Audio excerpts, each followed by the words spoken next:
Well, whenever you're driving in high winds, number one, you want to pay close attention to everything around you and be prepared for a gust of wind to move your vehicle across the road.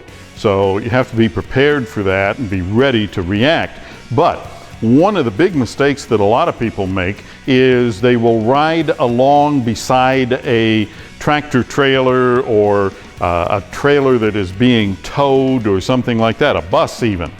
Well, the thing that you may not realize is that that's a very dangerous place to be because a large vehicle has a lot of wind surface, and that means that a really strong gust of wind can cause that tractor trailer to flip over, and if you're beside it, it could be right on top of you.